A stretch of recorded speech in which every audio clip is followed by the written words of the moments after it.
I'm ready, Madam Secretary. Thank you all, and we shall convene this meeting of the Board of Directors of the Regional Transportation Authority. Before we do so, I want to, a lot of you probably wonder why it's called St. Patrick's Day. Well, you can draw your own conclusions, but today is Patrick Durante, Director Patrick Durante's birthday. Happy birthday, Pat. And in honor of Director Durante's birthday, a great veteran and a great man, Pat, why don't you lead us in the Pledge of Allegiance, if you may. I pledge allegiance to the flag of the United States of America and to the republic for which it stands, one nation, under God, indivisible, with liberty and justice for all.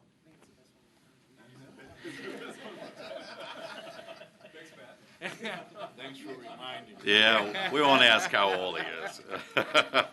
But happy birthday, Director Durante. Thank you, Patrick. Madam Secretary, will you please call the roll?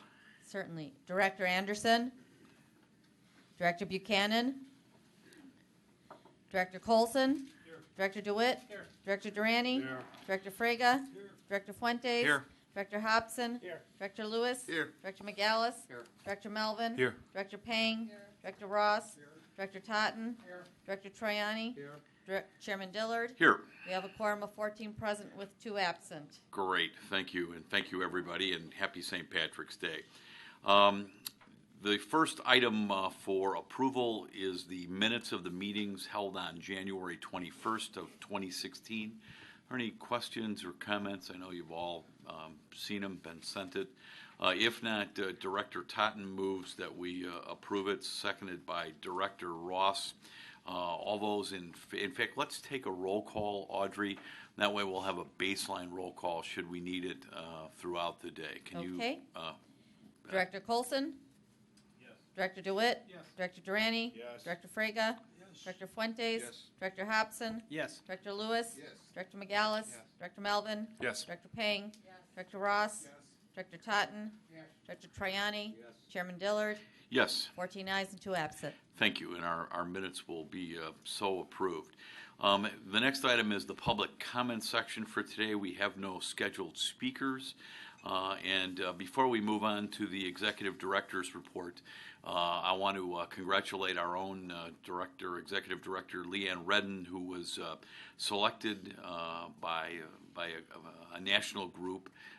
The Conference of Minority Transportation Officials named Leanne, and Secretary Fox, U.S. Secretary of Transportation Fox, was at the awards ceremony, or at the time. But Leanne was named nationally one of the women who move the nation. So not only does she move the RTA, she's a woman who moves the nation. But a well-deserved award by a very, very prestigious national group, and congratulations. Last year, Leanne was named by our local Women in Transportation group as their Woman of the Year. But it's nice to see that people outside, including nationally, recognize Leanne for her leadership in the mass transit world in this country. So congratulations, Leanne. And the next thing is moving right in, a good segue. Item 5 is the Executive Director's report. Leanne Redden. Thank you, Directors, and thank you for that commendation. Yesterday was actually a great honor to actually be almost overwhelmed to be on the stage with these other women that were up there that I, to some extent, sort of peers, mentors, people that I aspire to be one day. So it was a great honor, and thanks for that accolade. So we will start where we always begin. As of today, the state owes us $269 million. The cost of that borrowing year to date, obviously it's early in the year, so it's only $418,000. $418,000, yes, right. So a quick update on the state situation. The governor introduced his FY17 budget back in February. It relied on almost $3 billion in new revenue that does not exist. But good for us, it did contain full funding for transit in our region, and specifically there was mentioned that means a proposed $412 million state match from PTF. The $17.5 million proposed for the reduced fare reimbursement, the $8.5 million in the ADA paratransit grant, as well as $131 million in skip bond reimbursement. Now, that's the governor's proposal, which is a big change from where we were last year, but we still have the state budget impasse. But in conjunction with the governor's budget, Senate Bill 2789 was introduced, which would give the governor authority to stop statutory transfers of funds and prevent continuing appropriations, which is really what has been continuing the funds to flow to RTA and the transit agencies for the better part of last year. And so the chairman and Jeremy were down in Springfield. The bill was given a subject matter hearing, and the RTA did oppose this bill. At this juncture, the bill remains in committee, but we will continue to monitor that situation. IDOT also introduced Senate Bill 2527, which codifies the federal designation of IDOT as the Rail Safety Oversight Agency over the CTA. That responsibility for approximately 20 years or so has been designated by the state to the RTA, but with changes under MAP 21, the previous transportation bill, IDOT wanted to take back that responsibility. So we are continuing to work with IDOT on that transition, with them intending to take over fully that responsibility July next year. No, January 2017. Well, yes, the FTA has charged them with taking over Part 659 of the Rail Safety Program, which is what the RTA does in July of 2016, and then the full State Safety Oversight Program in January of 2017. Yeah. And RTA is continuing to work with the state on that specific language that they have running through the legislature right now. On the federal side, now that the dust has settled and we've had a chance to look at some of the results, of course, we all know there will be a new president elected in November. Both Clinton and Trump were winners in Illinois in the primary last Tuesday. The U.S. Senate race will feature Mark Kirk against Congresswoman Tammy Duckworth.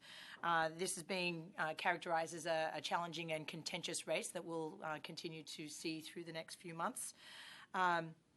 Duckworth's seat in the 8th Congressional District will have Raja Krishnamurthy, and I should be able to pronounce his name better, last name. He just goes by Raj. He's actually running in my district, so I see a lot of Raj signs in my neighborhood. He will be running against Pete DeCanny, and so that's going to be some changes in the 8th District. There'll also be a few changes expected in Springfield. I think many of you have watched some of those local races. We will have 3 new senators representing the region and 5 new members of the General Assembly after the general election, and we will see how all that plays out over the next few months. On the Washington side, the Federal Transportation Bill, the FAST Act, passed in November, and it really provided some steps in way of funding improvements for us. Public transportation funding, I mentioned before, will increase almost 10% from 2015 to 2016, and over 18% over the life of the bill. And that's a real big deal for us, and we're kind of excited about that moving forward. The Transit Parity Act was also resolved in December, and giving transit permanent basis to provide that tax benefit to commuters. That was also a pretty big deal for us. Earlier in the fall, the PTC mandate was extended from a sort of a 2 to 4 year window, meeting certain benchmarks along the way, which was very important to Metra as our commuter rail operator in our region. However, the Congress, while we sort of celebrate those successes, Congress still kicked the can on the long-term stability of the Highway Trust Fund.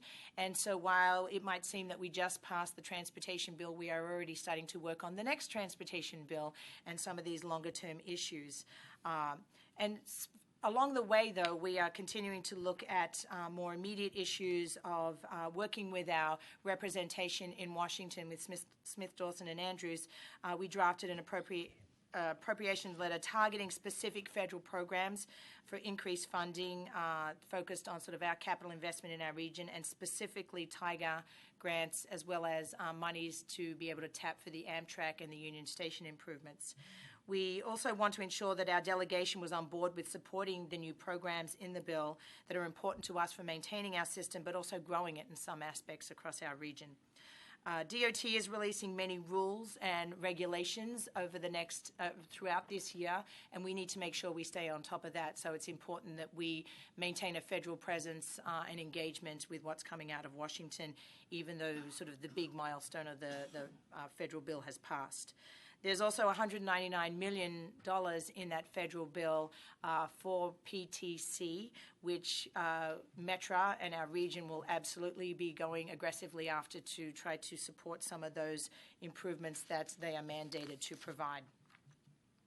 Last month, many of you know, was Black History Month, and we celebrated with the help of a couple of our board members over here. If you haven't read our blog post yet, I do encourage you to follow it and go read and catch up on some of those that you may have missed. You can find a link to our blog actually at the bottom of our webpage. We had Directors Melvin and Lewis, who actually contributed two segments for us as a great way of sort of sharing some of their personal perspectives, and that was a great addition. We also featured an article about Dorval Carter, the CTA president, during that month. As you know, Dorval is the first African-American president of CTA, and really sort of helped round out some of the articles and the information that we were putting out there. To keep the momentum going, we're now shifting our focus onto Women's History Month, and I just wrote a blog post celebrating that event also. Tomorrow, many of you may not know, the RTA, along with the service boards, will celebrate Transit Employee Appreciation Day. Together with the service boards, the RTA employs over 16,000 hardworking men and women. And we sent out a press release about this event. We'll be blogging and posting on social media as well related to this. Riders can download thank you notes that they could give to their employees, and they can see. And I've actually got some for you guys. If you're planning to ride today, tomorrow, you might want to hand some of these out. I'll pass these out afterwards. I've also got some stickers if you wanted to wear them or share them. And related, so we're really encouraging people to sort of get out and just say thanks to sometimes the people that go sometimes unnoticed on our transit system that really work hard to deliver the services that we all depend on a daily basis. Related to that, I wanted to mention that our own communications director, Susan Massal, recently moderated a popular panel at the APTA Communications Conference focused on sort of marketing and communications effort across our region. And it was a great honor for her to be asked to actually moderate that session, so kudos to Susan and her team. We were pleased to take part in the Ride Lake County PACE-operated dial-a-ride service ribbon cutting earlier last month, I think it was. Yeah, you can see there was actually one of those days where we had a little bit of snow. It was probably 60 degrees, I think, the next day, so it was okay. The new service will provide thousands of trips to Lake County residents. The RTA provided $164,000 from our Section 5310 monies towards that service to really help improve mobility in Lake County that is very much focused on services to older adults and people with disabilities. The RTA is once again the recipient of the GFOA Award for Achievement in Excellence in Financial Reporting for its 2014 Comprehensive Financial Reporting documents, its CAFA. We have received this award many years in a row. As a result, what it really does, it demonstrates, I think, our long-term commitment to meeting the highest principles in financial reporting. It also, as a result, makes our reports sort of a model that they promote out there as models that others around the country can use and emulate. In addition, the Controllers Division received a certificate of recognition for its role in actually preparing those reports. So kudos and congratulations to that group for that. With that, that concludes my report. I'd be happy to answer any questions that you might have. Yes, Director DeWitt. Thank you, Chairman. First of all, congratulations on your well-deserved recognition. Going back to the state funds that are owed RTA, $278 million at this point, if I recall correctly. Can you tell me how much of that compromises unreimbursed funds for discounted and free travel passes? So you're talking about the reduced fare reimbursement? Correct. So the current monies, those monies have not flowed. They held that grant. So for the current fiscal year, we don't anticipate receiving those monies. However, as I mentioned, the governor's proposal for next year, at least at this point, includes the proposal to incorporate those funds. It's about we anticipated getting $32 million. I think this last year we had budgeted for the $17.5 million, but we knew we weren't really probably going to receive those dollars. So we are working around that within our existing budgets. So between last year's $32 million and $17 million proposed for this year, which, based on the current atmosphere in Springfield, I'd be surprised if we ever see that money. We're talking about roughly $50 million of reimbursement that we're not seeing. So we received, if I may, we did got last year's, we receive, didn't get this year's. we received 17, so last year, okay, remember that we run on an annual year, and the state fiscal year begins in July of 2015 for the current fiscal year. So we budgeted $34 million. The service boards all agreed that we would expect the full amount. However, we only received 17.5. So we did get it for last year. Now this year, this current state fiscal year, which began again in July of 2015, we have not received that. So right now we would be out the full $34 million, but really we only expected to get 17.5 because that's all we got last year. So we hoped to get 17. right. Okay. But where I'm going with all this, we talk about this every month. This number goes up and down.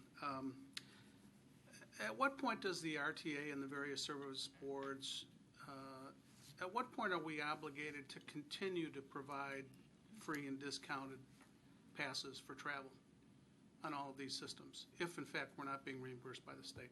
So as I understand the constitutional requirements. on the ADA side, Right.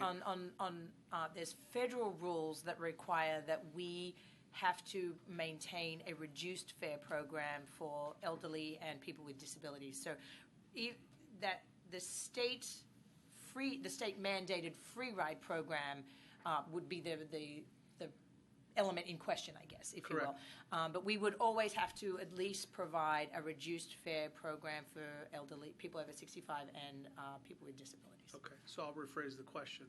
How long are we obligated to provide free ride passes if we're not being reimbursed by the state of Illinois? Until the state changes the mandate. Is there nothing written into the legislation that requires reimbursement of those? No. There is not. No. Okay. Thank you. Thank you, Chairman. Got mighty quiet there. All right.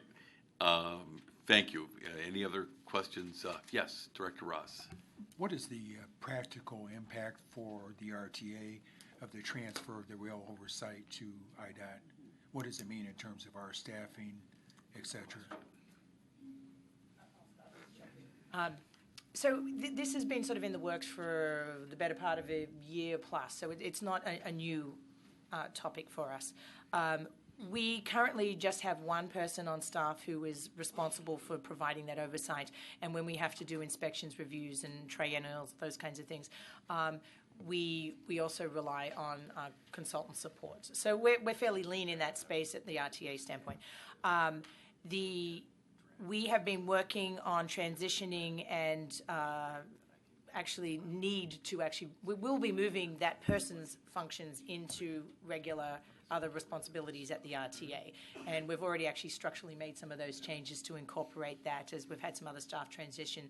So we will retain that person with some modified duties. We do have at least almost a year still to work on sort of transition, and we're not walking away. And we take these responsibilities that we still have very seriously, and continue to work very closely with IDOT, the state, and the feds as well, because the federal government is the one that mandates this requirement, and it does require a lot of time and effort. And Bea and her staff have done an amazing job in sort of managing that transition and some of those changes.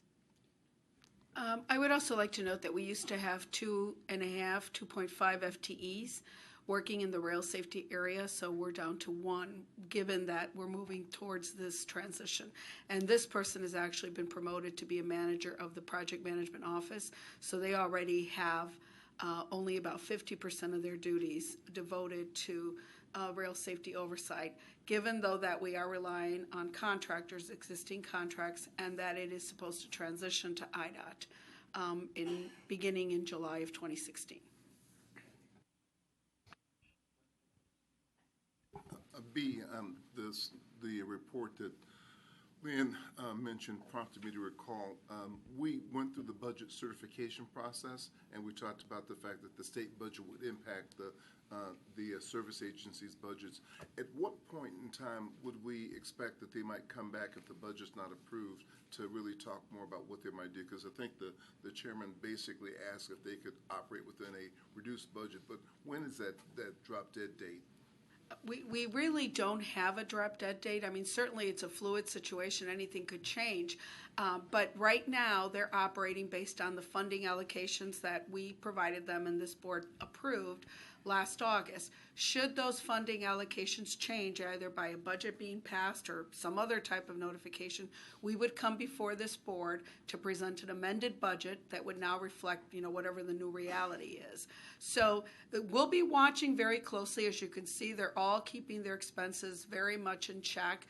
And I think, continuing to plan for the worst, but, moving forward at their spending level. So we'll continue to watch it every month. And the only reason we would come before this board is if there's a budget passed or, other notifications of amended funding, and then we would come. They're already not reporting the reduced fare reimbursement at that higher amount. They're reporting it at a lower amount. Any other questions or comments? Yes, Director Friga. Leanne, could we have an update on the PACE compressed natural gas facility? Are they progressing with it? How's it going? I know you might not be ready for it, but I think that we should have, the board should have some idea about environmental friendly fuel that we're pursuing with different agencies that we deal with, service boards. We can give you a quick update right now. If you want more information, we can get it for you. Bea, do you want to just give a quick So statement? yes, we have been following that project very closely, our PMO office. And we can tell you that, certainly they've postponed additional purchases of CNG buses because of the state funding. But the 20 buses or so that they currently have, their plan is to begin to, they've set up the fueling part of the garage. They haven't done the full retrofit on the garage, but they've done the fueling part of it. And their intent is to roll them out in April. They don't have an exact date, but they're looking at what routes and so forth, but their plan is to start rolling them out in April. And PACE is planning a scheduled opening of the actual garage, I think, in the next week or so. Yeah, it's within I the think it's next actually 10 next week. days. I don't remember the exact date. But so they are actually progressing on completing that garage and actually opening it up for service. Yeah, John, they actually have, Director Friga, they actually have a ceremony coming up, so you'll see some media highlights of it, but they have an actual ceremony that is coming up. I've seen the written invitation. Yeah, if you're interested in attending, Director Fraga, too, we could get you the information.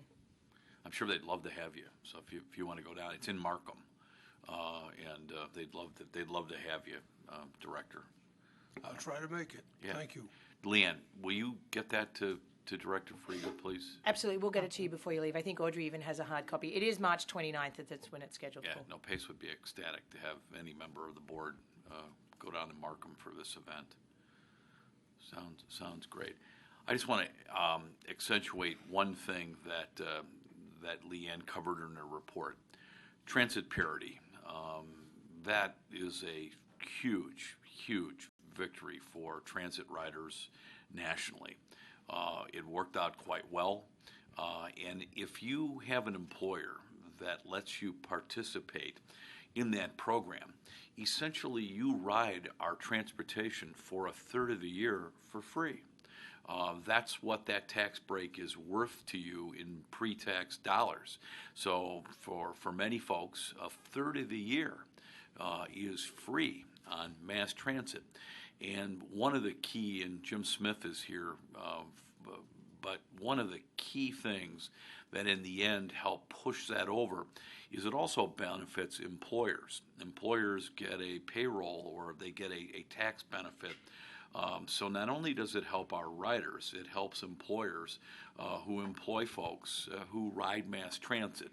But that is a gigantic victory, and I can't say enough about Congressman Lipinski, Congressman Roscom stepped up, Mike Quigley. I don't want to leave anybody out. Randy Holtgren, but our congressional delegation was a leader on that topic. And then one last thing. Last week, Leanne and I attended a Metropolitan Plan Council meeting with former U.S. Secretary of Transportation LaHood, where we did a brainstorming kind of session on tolling, on public-private partnerships, and just thinking innovatively about ways to find and bleed blood out of a turnip for transportation nationally. Not just mass transit, but also IDOT, as well as the Toll Highway Authority. And we are continuing to look for innovative ways to operate in the 21st century. So, anything else, Leanne? Anyone else have anything for her? If not, we'll move on to item 6A, and that's the quarterly RTA cab update. Greg Pullman. Greg? And your beautiful partner there.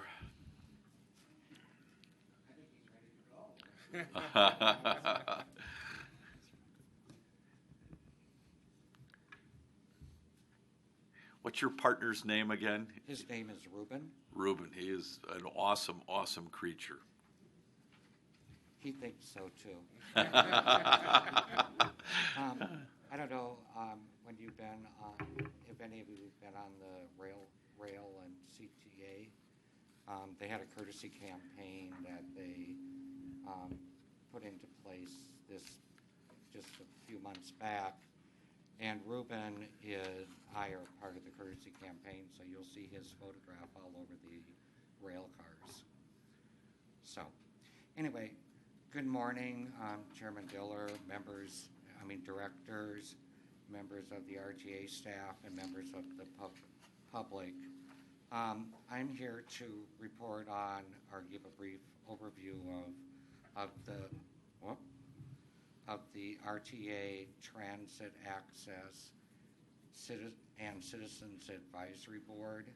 It is a new constituted board which combined the CAB and the Transit Access Board. We had our first meeting on January 19th. It's an 18-member board, and our duty is to give input to RTA on programs and services. I think that having the combined advisory boards, I think as we evolve, I think it'll be a very positive for RTA, and with new blood, it's always new ideas and new input for everyone. At our last meeting, I'm going to, on your board report, you have a copy of, I'm going to summarize just 3 items. At our last meeting, we had an update on the mobility management project. This is an integrated project. This is an integration of mobility services so that it better serves the community. It's part of the services include ADA paratransit certification, travel training services, so that these services are more community-based and will better serve the community it serves. It also, according to our report, that it will better align us with systems that are in other parts of the country, plus it's supposed to be more cost effective. So I'm looking forward for this project to go forward. As all of you know, there was an RFP put out for someone to manage the project, and I gather you voted on it in August, and a selection has been made. I don't know who that is yet, so anyway. I'm not going to go through my next item because you've heard plenty on the budget. Doug Anderson gave us an overview of the budget, revenue, and expenses, and the advisory board indicated to him that anything that we can do to educate legislators in order to pass a budget, the advisory board is willing to do. The final item I want to mention is we had a very informative presentation by Judy Chandler. Judy is an Assistant Vice President of Education and Youth Transition for Easter Seals. She's part of the National Center for Mobility Management through Easter Seals. Her primary emphasis is to partner with local organizations and with local organizations and municipalities on developing mobility management services that integrate services such as public transportation, private cars, cycling, walking, any mode of one getting around, to come up with the best strategies in order that mobility throughout a community is integrated and meets the needs of the community. She indicated, and RTA staff had indicated to me, that they will continue to work together to see if there's any projects that would fit with RTA's goals and objectives. And I know that the Transit Access and Citizens Advisory Board was very interested in partnering with this national organization. That concludes my report. Thank you, Greg, and thank you, as always, for your valuable input and service. Anybody have any questions for Mr. Pullman? I always find it interesting that a gentleman who gives his time to transit in Chicago has a last name of Pullman. So I think there's a destiny plan there for you, Greg. So thank you very much, and thanks to Ruben too. Come on, Ruben, we're going to go take the train. I love it. Thank you so much, Greg. Really, really appreciate it. Next is item 7, which is the consent item as it appears on the board agenda, and that's the resolution certifying the financial results for the fourth quarter of 2015 that B had presented earlier through Ike's committee. Are there any further questions on that? If not, can I have a motion to accept that the fourth quarter financial results resolutions? Director DeWitt moves, seconded by Director Durrani, that we approve the items in 7A. Is there leave for the attendance roll call? Seeing no objection, leave is granted. 14 ayes and 2 absent. So reported. Thank you, Audrey. Moving on to item 8 are the approvals of contracts and procurement items as they appear on the board agenda, and these include a number of them. I think I'm just trying to figure out the easiest way to do this. Let me just read them off. 8A is an ordinance authorizing a contract for grant closeout audits. 8B is an ordinance selecting a fiduciary to the CTA Retiree Healthcare Trust Board of Trustees and very importantly to the CTA Retirement Plan Board of Trustees. 8C is the ordinance authorizing a contract for federal and local consulting services. 8D is an ordinance authorizing contracts with our financial advisors. Some of them I see here in the audience today. 8E is the ordinance authorizing a contract for RTA board meeting services. And I think the easiest way probably to handle these is to just, Leanne, let's run through these one at a time, and we'll get a motion on each of these separately. I think is the easiest way to do it. The first one is probably an easy one, and that's 8A, an ordinance authorizing a contract for grant closeout audits. Anybody need any more discussion on that one? If not, yes. Director Trione moves that we authorize the grant closeout audit, seconded by Director Pang. Leave for the attendance, roll call. Seeing no objection, leave is granted. 14 ayes and 2 absent. Thank you. 8B is Mr. Burke, who has since 2010 been our fiduciary to the CTA Retiree Healthcare Board of Trustees and the CTA Retirement Plan Board of Trustees. Leanne, what's your thought process on that? Well, we could give you a quick update on that, or answer specific questions if the board has them. We did procure this publicly. We sent this proposal out. Mr. Burke is the current appointment to that board, and we are recommending approval of him. He has a lot of expertise and experience in this area, both in his professional life as well as just with this group. So we do recommend that. He is our fiduciary responsible for sort of providing that oversight to the CTA Pension Board. We can answer any other questions that you might have. Great. I saw in our packet, I mean, there's an extensive background of the gentleman. Director Hobson. Yeah, this gives the opportunity to bring up the CTA pension plan in general.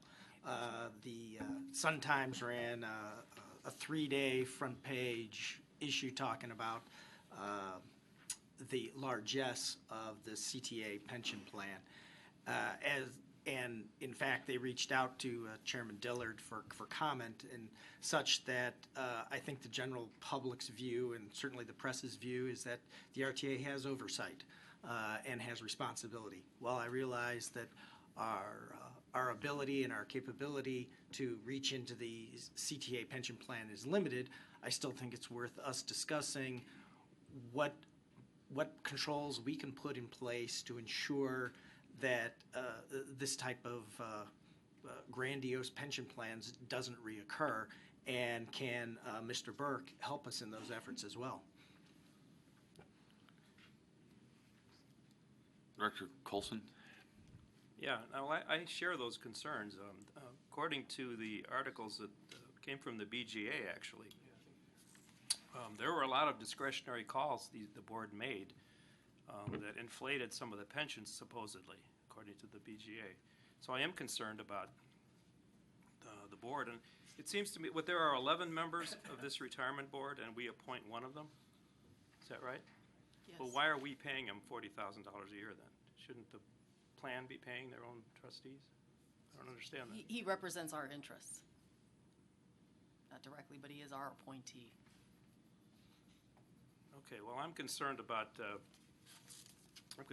way this plan has been administered in the past, per the BGA. What we need to understand in terms of the timing of the appointment of our representative is that part of the 2008 legislative amendments to the RTA Act, well, not just the RTA Act, but to the pension code, are how we obtain this level of oversight. So that was actually after the CTA pension program that came under scrutiny in those recent articles. So this is actually a reaction to what occurred in 2007, 2008. Except this gentleman is an incumbent, has been an incumbent member for some time. He's been there since, what, 2011? 2011. Yeah, He's he the wasn't, second he wasn't there when representative. they did the. And we didn't get those responsibilities, like Nadine said, until 2008, which was post. I mean, the reason we've become aware of this is because those people have started taking the pension, and that's become public record, and the Sun-Times, through their diligence, has identified this. How do we know that deals haven't been made since that time, such that we won't discover them until those people start taking their pensions? We receive monthly reports both from Mr. Burke and also from outside counsel who actually sits in on every single one of those meetings. So we get an almost immediate report following all of those meetings. So I don't think anything could happen that we wouldn't be aware of immediately. And again, this is the change that occurred with the 2008 legislation. So staff has confidence that this type of, these type of payments and this type of structure isn't in place now and won't be in place in the future? I'm not entirely sure I understand the question, but we are aware of what happens at every one of the Board of Trustees meetings. And so we're aware of any changes that might be made to the plan that might be similar to those that were made back in whatever year that was, 2007 or whenever that supplemental pension plan was put in place. So I think the complaint is that you have people who are there part-time or who contribute little to their own pension plans, and they're getting very large payouts as a result. And are you saying that if that type of a deal was put in place again, that we would know about it through the reports coming from our representative there? Yes, we'd be aware. Okay, and staff would then identify and object and bring it to the board's attention that such a deal had been put in place? Yes, or was being proposed. I suspect it's not the kind of thing that would be done in a single meeting. We'd know in advance before an actual vote was taken. And then other than our one vote on that pension board, would we have any other recourse as the RTA to oversee those types of deals? We're limited by what is within the pension code and within the RTA Act, but we do have the bully pulpit. We have the ability to discuss the issues here during the meetings and shed some light on what's going on. Okay. My concern isn't so much about Mr. Burke. I think Mr. Burke's clearly qualified and has accolades and qualifications that are very extensive. My concern is preventing what has happened before because I think people, including myself, are very concerned about such lavish payouts when we're taxpayers and we're trying to get additional funds from the state, and we spend the CTA pension plan spends $94 million over 5 years on a handful of different pensions. I think the optics are very bad for us to go back and say, hey, we need more money. So that's my fundamental concern. Well, I think these are two different issues, though, aren't they? I mean, I think we either appoint Mr. Burke to represent us. That's issue number one. I think your other issues are a subject for another day. I mean, I think you're mixing the two up. So. Oh, you're absolutely right. I was taking the opportunity to bring the second issue out. Okay. Well, except if I might, if we're hiring him and he's working for us and we're paying him and he's representing our interests, I think we do have a say. And I think the notion that a part-time board member can get a $41,000 a year pension is an insult to the career people at the CTA who deserve real pensions. And I think part of our instructions to Mr. Burke ought to be to stop this practice to the extent he can. Let me just comment generally on this. Let me start with Director Colson. Board members no longer get a pension. If they're currently sitting, they do. But that practice was stopped. So you all know, and I talked to Director Hobson, when that story hit, I immediately call our staff, but I called Dorval Carter at the CTA and said, hey, what's the story? And it's an old story. I mean, this has been changed for a long time. And it's ironic because when I was in the Senate in 2008, I voted for the bill that changed the CTA pension plan. It mandated that drivers and CTA employees double their pension contribution to help the solvency of that system. I voted for the plan that said board members on our board, as well as all of the boards, no longer receive a pension for serving on the part-time, for our part-time service. During the time period, and that Sun Times story, and I commend them for writing it with the BGA, it's old news because we're going back a long way, but that plan is long gone. It's gone, and the CTA pension system is very different today than it was back then.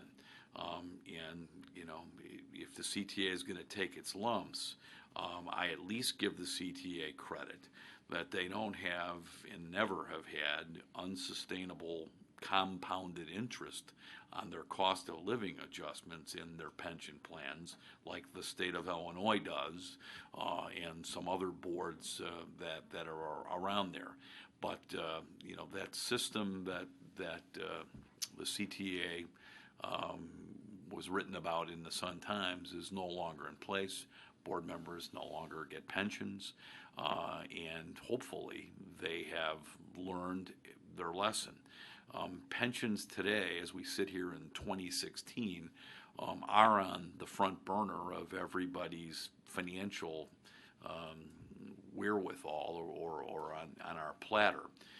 Back when this was around, I don't think the sensitivity and unsustainability of these pension systems was as much of an issue. And what the CTA did, and I'm not an apologist for the CTA, but what the CTA did is they structured this also around an early retirement plan, which many private companies were doing at the time. The state of Illinois did it. And I've asked Mr. Carter if he can try to reconstruct the numbers to see if, in fact, there was a savings or not. And if there wasn't a savings, there's not a savings. He wasn't in charge at the time. Those plans are long gone. So what the Sun-Times wrote about is no longer the law, and all of those kinds of things are no longer authorized. I believe he's here, and we'll call up Mr. Burke in a second. But he's our eyes and ears there, and I think he's going to get the message loud and clear from us today that he's to be our whistleblower, watchdog, or whatever. And if he sees something that he thinks that the RTA ought to know about, he can call myself or Leanne or Nadine and say, hey, you ought to know what's going on. But in my discussions with Mr. Carter, not only on this plan, but on pensions generally, I know that Dorval gets it, and it's a different time. That's not to say what happened wasn't a problem, because it rose my blood pressure like it probably raised everybody's blood pressure when they pick up the Sun-Times, and I'm a subscriber to them on a Sunday, and you read that and you cringe. But the plan is long gone, and the good thing for Kirk Dillard is I voted to help him kill that plan.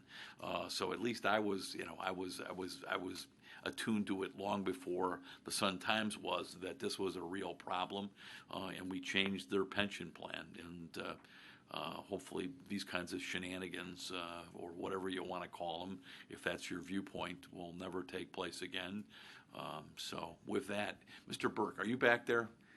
Come on up here, sir, and thank you for doing this task for us. Why don't you introduce yourself, and if you have anything to add, let us know, and if any of the members have anything further to say to Mr. Burke, there he is. First of all, our guy. Board members, thank you very much for having me here today. I've served for the last 5 years as the RTA appointed trustee to the CTA funds, and it's been an honor and a privilege. With respect to the gentleman in the corner who mentioned the $40,000 pension, I don't receive any pension. I'm not a member of the CTA pension or the Retiree Healthcare Trust. The $40,000 is the upward limit, which I've never attained for my annual services as a professional trustee. With respect to the issues which the other gentleman raised regarding past issues, past deals, that was well before I came on board, number one. Of course, I'm aware of that. With respect to my professional opinion, the CTA is very transparent in its dealings today. Certainly, at any time, any member of the public can go on board to the website and find a transcript of all the meetings. They're all there. Number two, my specific, I guess, not job duty, but would be as a tiebreaker, so to speak, for any votes that come on board between the union side and the management side, given the odd number of the trustees.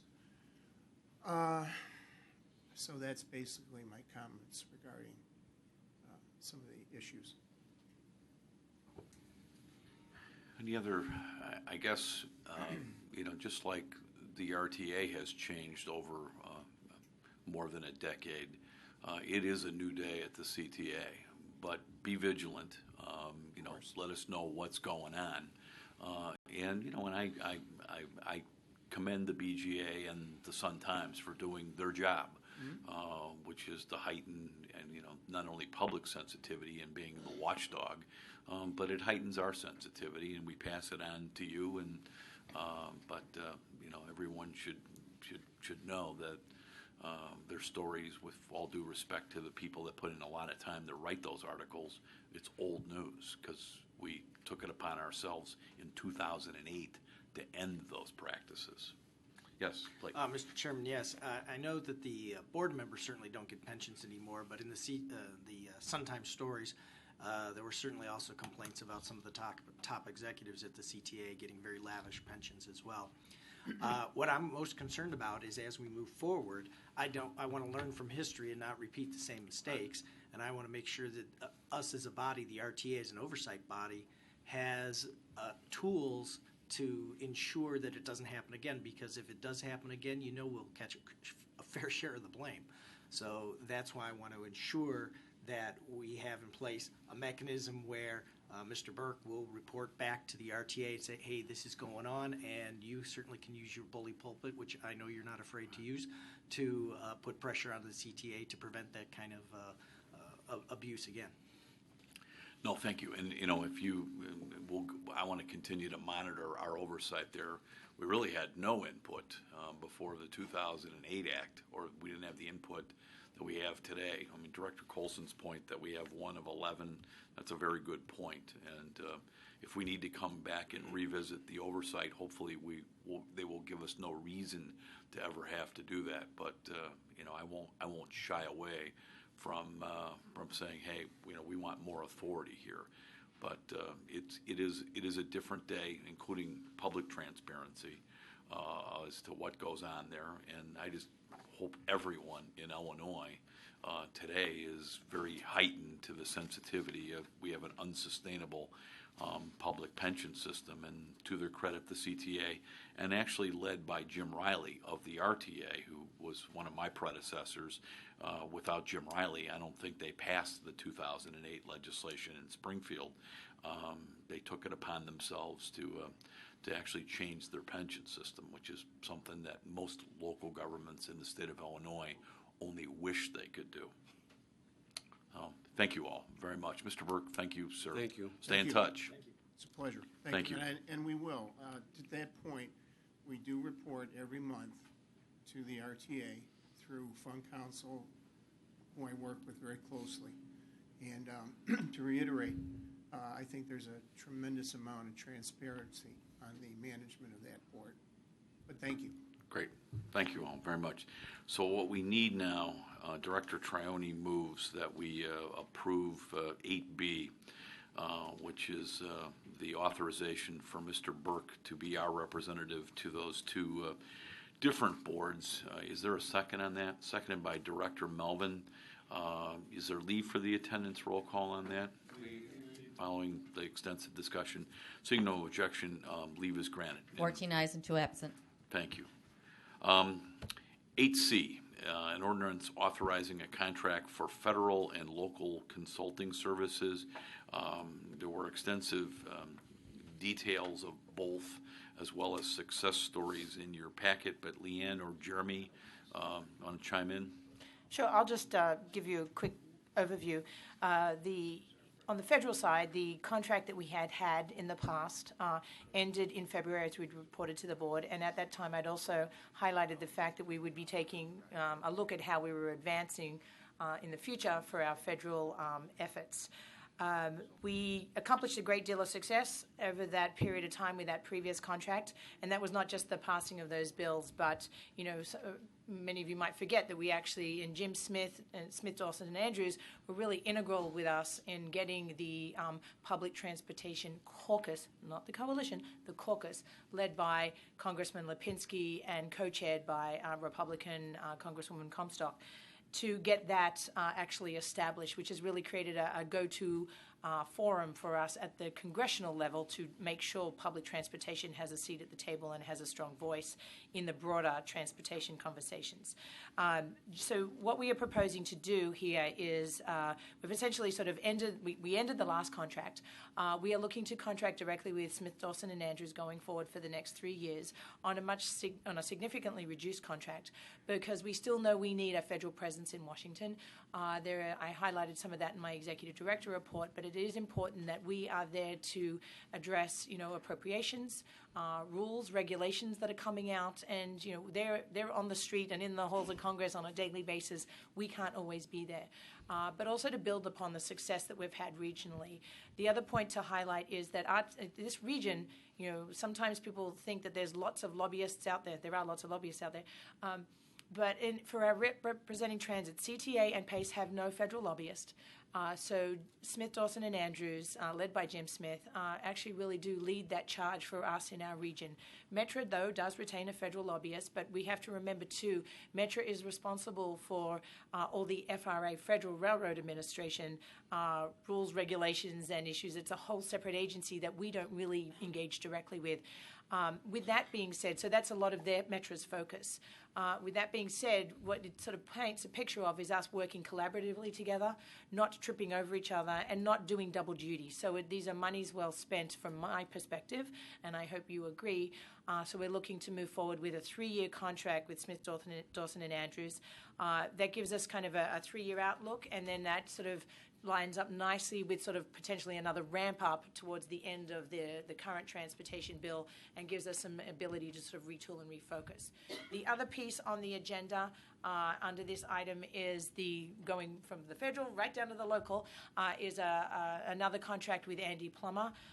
He's essentially a sole proprietor who has worked with us for many years and very much focused on interface with the mayors and local councils of governments. There are many in our region, many more than Jeremy and his essentially one staffer can actually sort of ever touch and be connected to. So Andy Plummer has been a great asset to us over the years. He is also a great historian from the regional governance standpoint and the RTA perspective. He has been integral in helping us with a lot of the sales tax issues, especially in the interface with local mayors around the region. So with that, I can answer any other questions that you have, but I would be asking for your recommendation to endorse those contracts. Mr. Chairman. Yes. Senator Director Totten. Thank you, Mr. Chairman. Thank you, Senator Dillard.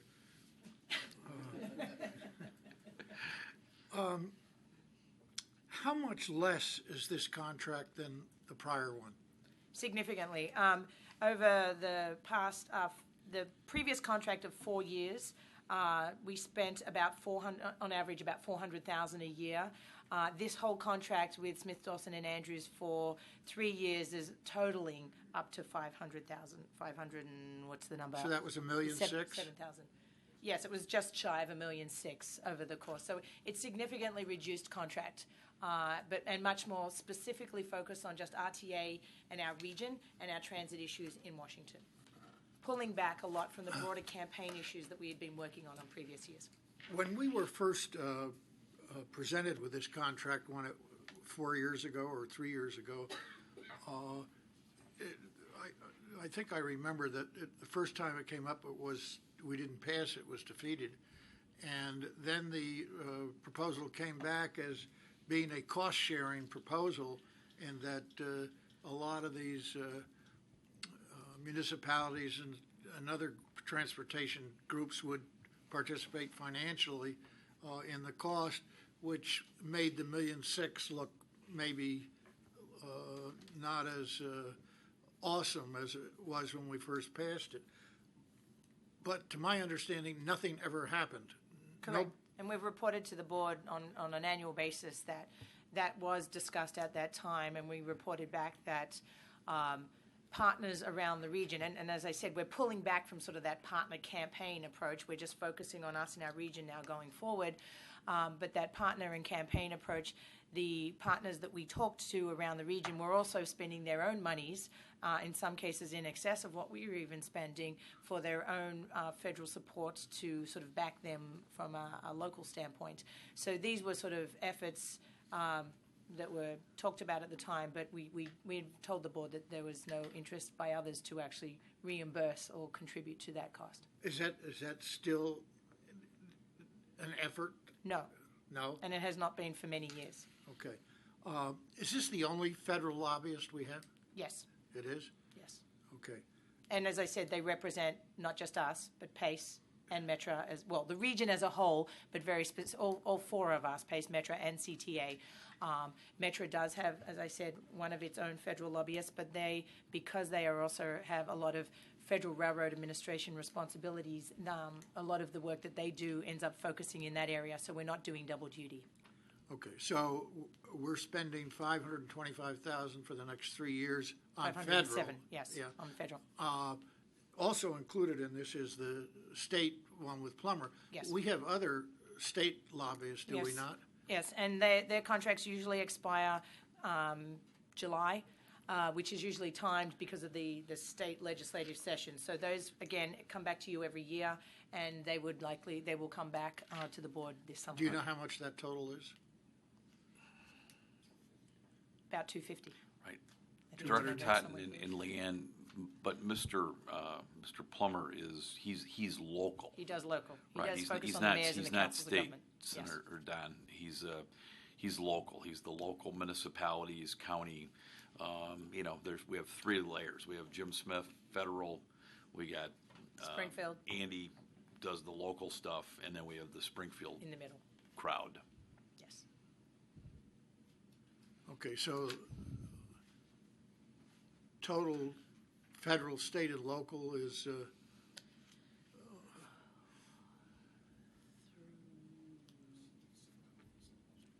Yeah, around the $400,000 mark on an annual basis, sort of everybody all in. And the other point on Andy Plummer's contract specifically too, his is a not to exceed amount based on actual hours and services billed. So he never even reaches his cap. On the overall term of his contract, in 1 year when we sort of did a lot of we're launching some of these sales tax discussions, he probably got very close to that cap in 1 year, but over the term of the contract was under. So he only gets paid based on the actual hours as he provides. I think that you receive reports from these, and I'm sure Jeremy does too, as to what's going on. But as far as I know, the board never receives a report as to what lobbyist X has accomplished or worked on, or how many hours have been done. And I don't recall that I've ever seen anything from the federal one outside occasional comments when we bring it up as to what, except that they've added another coalition member. Am I correct? I beg to differ, with all due respect. I mean, every month in my executive director report, I detail out what we've been working on, visits to Washington, meetings that we've had, many of which are not necessarily the chairman, myself, and Jeremy. Many of them are our DC team actually doing and covering those meetings. So I report every month on those activities beyond what we did in the coalition stuff. And then Springfield, when they're in session, when there's activity, we report on a sometimes weekly basis to you via email on what is going on in Springfield, which is a summary of the legislative efforts. And perhaps a little less from the Andy Plummer front, because that's more of an ongoing sort of working relationship. But as there are specific activities, and in many cases Andy is also a conduit of our information back out to the locals, a little bit less about the information from the locals coming back to us, but it is a two-way thing. Do you receive anything in the way of a written report from any of the lobbyists as to activity? Yes, we do. We receive summary information and reports, and Jeremy hosts weekly calls that combine not just even the lobbyists, but even the service boards into those discussions as well. We do receive annual reports from the state lobbyists. We have those compiled. We can send those to you today if necessary. Yeah, I would think that it would be, I mean, if we're spending a lot of money on this stuff, and you all have it, and outside of the comments that Leanne makes in her executive director's report, we don't know specifically that this lobbyist was working on this and accomplished this or didn't accomplish that. And I think that would be helpful when we're going to part with a lot of dollars on our lobbying efforts. I would also request, Mr. Chairman, that we separate the plumber contract, which is state, from the federal contract when we vote. Okay. Thank you. Any other questions or comments? Just, yes, Director Melvin. The DBE portion, is it settled, or is it? On the federal side, yes, we have a 15% DBE portion within that contract, and we have done all the necessary paperwork to lock that down. On the Andy Plummer side, he's just a guy. He's a sole proprietor, so there really isn't any DBE opportunity within his contract to do that. And is there any reason, this may be for Nadine, why the contract and the ordinance doesn't reflect that DBE component, plus both this as well as the other work we're going to do? We reflected in the contract a DBE component, but in the actual ordinance it doesn't show. Any reason for that? I'm not 100% sure that they've actually executed their contract yet, so I think we probably didn't, out of an abundance of caution, didn't want to report that until we actually had their signature on all of the paperwork showing who the DB was going to be. So it may have come in since the report was done a week or two ago, but I haven't checked it. But I know that when I review them, unless the paperwork is compiled and complete, I don't like to include that information. But there's no legal reason why we couldn't put that in the actual ordinance, just so it's a matter of record? No, we could amend the ordinance if we needed to, yeah. If it turns out that they've actually completed that paperwork, we could amend the ordinance to include that. But the contract will definitely reflect it. Oh, yeah, the contract does. It just gives a little more visibility. I understand. Okay. And that's just for the Smith firm, right? Not Andy. Correct. Okay. Yeah, no, when we do it, we'll give leave for her to put it in the ordinance. But, yeah, but Director the same Melvin. thing might go for the Baker Tilly thing we voted on earlier, right? There's a DBE component for that contract as well. I thought that one was reflected Yeah, I in think the that's ordinance. in there. Yeah, We'll but check. we'll make sure that it is, and we'll amend accordingly if need be. When I read that, I think it's in there. I looked at it. Anything else? Just my thoughts. I wasn't here when either of these firms were initially hired, but my observation, and I didn't know Jim Smith from Adam until I got here. But Jim Smith he's an Illinois native, number one. So when we hire Washington, Jim he's an Illinois guy. He grew up here, very much like Colette. He's an Illinoisan. He is not just a lobbyist. His specialty is transportation. So he's a lobbyist supreme or a government affairs person, but his transportation is his thing, which is in our world just crucial. And with the staff at USDOT and the congressional staff and the very knowledgeable Congress people like Congressman Schuster, the chairman of one of our most important committees, or Congressman Lipinski here, Jim and his firm, and it's more than just Jim, clearly are experts on transportation, and they know the history and they speak the lingo like our staff does.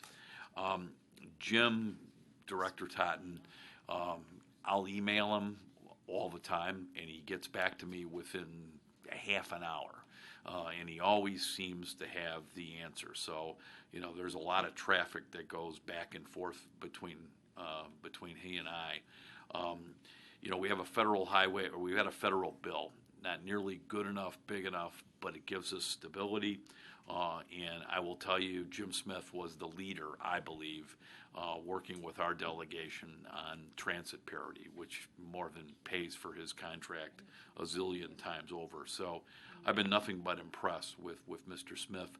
And I like the fact that he's really a transportation guy and he's an Illinois native. And I think it goes without saying on the local side, while our staff has, and I see Jessica and others out there who interface all the time with our units of local government, our staff does a lot of it, but Andy is invaluable. I mean, we don't have the time, nor does Leanne always want our staff out of the offices, out there, doing something that Andy can cover. So, that's just kind of my 2 cents on this. But Mr. Smith has been nothing but successful and impressive. Thank you, Mr. Chairman. I want to make it clear that I'm not questioning the contractor, I'm questioning the contractor, Right. okay? I understand. And I call him Senator because I used to work for him, and he, while some senators like myself might not have that aura of respect, I still have that respect for Senator Totten. When I worked for you, Don, when I was a young kid, and you're still a young kid, so I say it respectfully, Eric. So, all right. So we'll separate out the two questions. So on Mr. Smith's contract, Mr. Smith goes to Washington, on his firm's ordinance, putting in the DB, Nadine, putting in the minority and business sentence or two that you have to do that. Can I have a motion that we approve? Moved by Director Pang, seconded by Director Melvin, that our federal contract for consulting services be approved. Is there leave for the attendance roll call? Leave. Seeing no objection, leave is granted. In fact, 14 ayes, 2 absent. Jim, are you still here? I saw Jim floating around. Jim, that is the Mr. Smith who goes to Washington on our behalf back there. And I will tell you, if many of you have other interest, if you're in Washington, don't shy away from reaching out and seeing Jim. Jim, you want to say anything?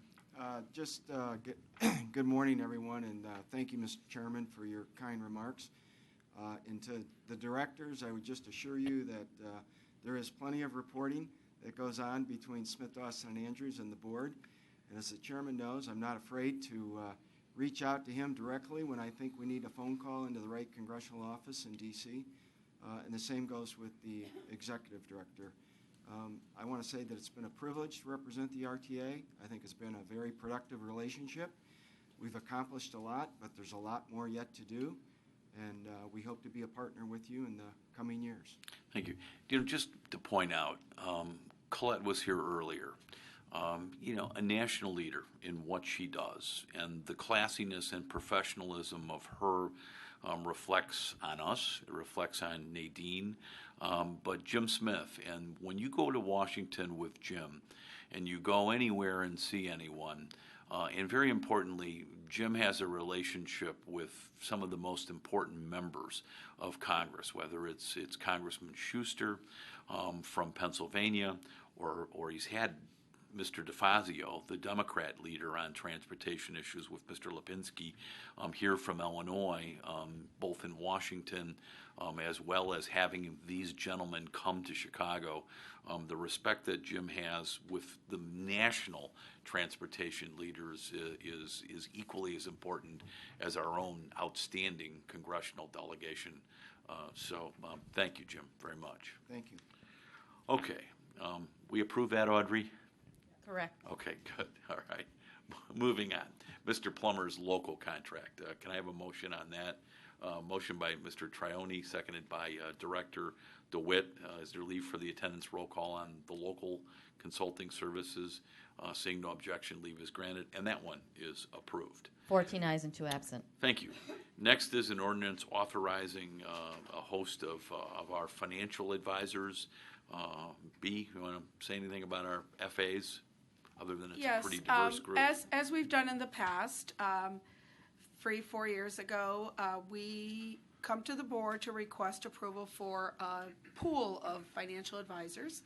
As in the past, we selected all of the bidders that responded. In this case, it's 8 of them. And because basically they're all qualified. And what we like to do is spread the business around. In the past, we used all but one of them, and one actually is no longer in that line of work. But they're zero-based contracts, so no one is guaranteed any work. And our current pool, as you have outlined in your ordinance, is reflective, diversity-wise and so forth. And what we do is based on their area of specialties, and then again, just trying to rotate through them, we will use them. For our upcoming implementation of our strategic financial plan, as you know, I will come before the board and look for approval for working cash notes transaction. There's a swap that we're trying to unwind ourselves from. There's also any potential bond deals in the next couple of years. We don't intend to go out in 2016, but we're planning on 2017. So there's a variety of work. There's arbitrage work that gets done annually as part of our annual audit, and then general financial advice like the strategic financial plan. Having a pool of FAs, I think, works very well, especially when we want some objectivity. Maybe an FA who hasn't done work for the service boards, for example, when we were preparing the fund balance recommendations and so forth on the strategic financial plan. So we ask for your approval for this pool of FAs. Great. Any questions? It's a pretty diverse group, including the nation's largest woman-owned financial advisory firm. Can I have a motion in a second? Moved by Director Melvin that we approve the list of financial advisors, seconded by Director Friga. Is there leave for the attendance roll call? Seeing no objection, leave is granted. 14 ayes and 2 absent. Thank you. It's interesting, correct me if I'm wrong, but seeing Director Friga second that group, I do believe that one of the high bidders on our last group of bonds that were out there was Academy Securities or Academy, and that is a veteran-owned firm, John. They may be one of our We do. our buyers. We certainly use them for all of our short-term investing quite frequently. I don't recall. I'd have to check that, but I think they were. But I think they were, and that is a veteran-owned company. So that just dawned on me when I saw Director Friga. All right, moving right along. The last one, 80, is our ordinance authorizing a contract for RTA board meeting services. Leanne, you want to say anything about the service, which I think is used by most people or most entities around? I mean, this is the document management and the board, the web streaming system that we're using was piggyback. That contract had ended, so now we're just bringing this back to the board to continue the services with that company. Are there questions? Yes, other than why the batteries didn't work. Okay. It says They're not responsible for that. All right. We got that one in-house. It says they're going to do Director meeting minutes. How is that going to be different from the kind of minutes that we get now? No. You know? No. But what it does, it actually allows us to, like the sort of the base template that Audrey has. She doesn't have to recreate it in a minutes format. She can then just plug in stuff so that it streamlines some of the stuff, and then it uploads it to the document management system, which is shared with you and then publicly available as well. Okay, they're not going to produce a verbatim minutes of the whole meeting. No. That's what But the you audio can tape the recording's streaming for. if you want that. Any other questions? If not, can I have a motion in a second, please? Director Lewis moves that we accept and authorize this, seconded by Director Fuentes. Is there leave for the attendance roll call on these services? Seeing no objection, leave is granted. 14 ayes and 2 absent. Moving on to item 9, that's an ordinance appointing a familiar face as the treasurer to the authority. Leanne, you want to say anything on this one? Yeah, the board, per the RTA Act, the board is required to actually appoint the treasurer, so we are asking the board to name Bill Lackman as the treasurer of the RTA. Bill, stand up. Everybody, I think knows you. Familiar face. A familiar 12 plus years face. with the RTA, great service for us. All right. Any questions? If not, can I have a motion and a second on Bill? Director Pang moves, seconded by Director Ross, that Bill is our treasurer for the RTA.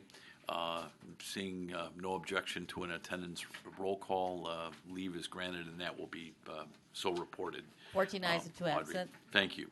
Item 10 is new business. I don't think there is any other than I want to remind you that Thursday, April 21st, it's hard to believe we're going to be into April, is our next board meeting with committees at 8:30, followed by the regular board meeting.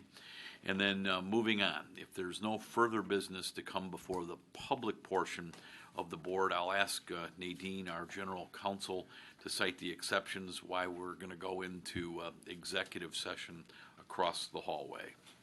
Pursuant to subsections 2C5 and 2C11 of the Open Meetings Act, if the board would vote to adjourn from executive session, we can then proceed to discuss real estate and litigation. Great, thank you. If there's no objections, I'll entertain a motion to adjourn in a second. After that, Director Ross moves that we adjourn after our executive session, seconded by Director DeWitt. Seeing no objection, we are adjourned. Thank you all very much. Great meeting, as always. All right.